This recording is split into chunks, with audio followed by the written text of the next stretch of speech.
All right, let's talk about radiation. And I don't mean the kind you see in comic books that gives you superpowers. We're diving into the real science of what it is, how it actually works, and most importantly, how we can work with it safely. So, let's just get right to it, because this is the question at the heart of everything. We've all heard these words, right? Alpha, beta, gamma. But what's the real deal with them? What actually separates one from another? And why is it that one can be stopped by a simple piece of paper while another needs a massive wall of lead? Figuring that out is the key to understanding this entire topic. To get those answers, we've got to go small, like really, really small. We're talking subatomic, because it all starts with the science of unstable atoms. So what is radioactivity? Well, at its core, it's a totally natural process. Imagine a spinning top that's starting to wobble all over the place. To get back to a smooth, stable spin, it has to shed some of that wobbly energy. Unstable atoms do pretty much the same thing.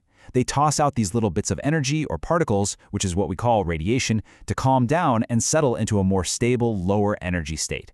It's just physics trying to find its balance. Okay, so as these atoms are trying to get stable, they emit radiation. Let's meet the main characters in this story, the three main types of radiation, and trust me, each one has its own very distinct personality. First up, we've got the alpha particles. These are the heavyweights of the group. Think of them as the big bruisers. They're heavy, they're positively charged, and they pack a heck of a punch, but only over a really short distance. And you can see their whole deal right here. Alpha particles have a really high power to ionize things, which basically means they're great at knocking electrons off of other atoms they bump into.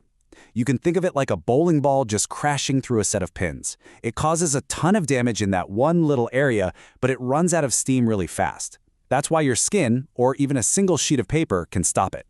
The big danger, though, is if it gets inside you. That's when that heavy damage happens where it really hurts. Next on the roster are the beta particles. Now, if alpha particles are the heavyweights, you can think of these as the speedy middleweights. They're basically just super fast-moving electrons, way lighter and a whole lot faster than an alpha particle.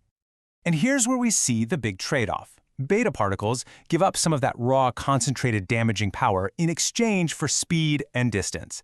They're moving at almost the speed of light, so they'll zip right through that piece of paper that stopped the alpha particle. They can even penetrate your skin and cause burns. To stop them, you need something a bit thicker, like a sheet of plastic or a block of wood.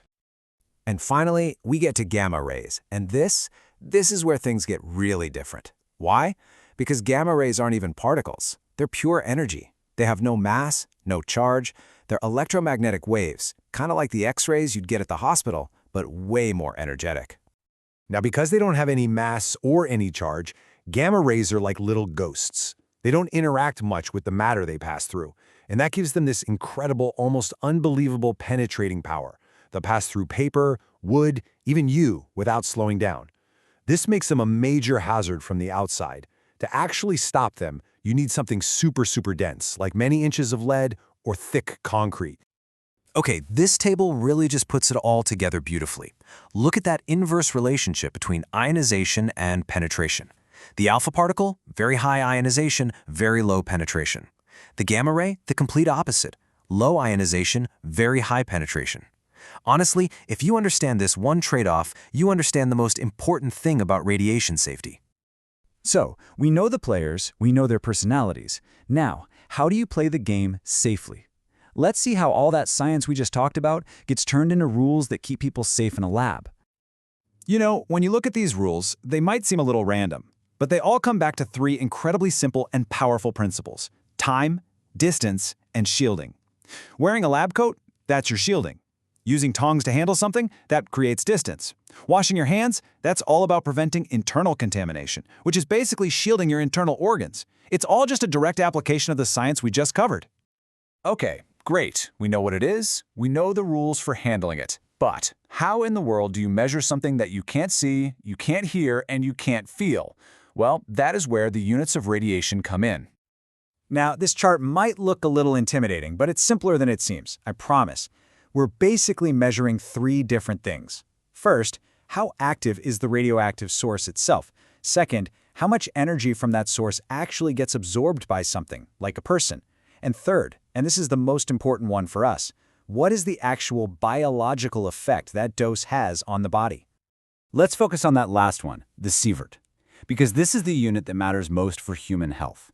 It was brilliantly designed to answer one crucial question. How much biological harm can a certain amount of radiation actually do? It's so smart because it accounts for the fact that a dose of alpha radiation is not the same as a dose of gamma radiation. And it does this using a clever little trick called a quality factor. Remember our bowling ball, the alpha particle that causes a ton of damage in a small area? Well, it gets a high quality factor.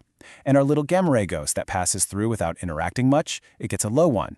This number acts as a multiplier, so we end up with one single unit, the Sievert, that lets us compare the potential risk from any type of radiation on an apples-to-apples basis. And hey, just so you know, you might still hear people use the older unit, the rem. It's a super simple conversion. 1 Sievert is just equal to 100 rem. Easy enough. So, we've gone from wobbling atoms to safety rules to measurement units. Let's bring it all home. What's the big picture here? Why does any of this really matter out there in the real world? Well, at the end of the day, this knowledge is what allows us to take a fundamental force of nature that can be dangerous and turn it into a tool that saves lives and powers our world. It lets us use radiation with incredible precision to treat cancer, to generate clean electricity, and to make amazing scientific discoveries. By understanding the different personalities of alpha, beta, and gamma radiation, we can manage the risks and unlock all those incredible benefits. And that leaves us with a final question to think about. We live in a world that relies on this science every single day, whether we realize it or not. So the question for all of us is, how do we keep striking that right balance between harnessing this incredible power and respecting its inherent risk? It's definitely something worth thinking about. Thanks for joining me.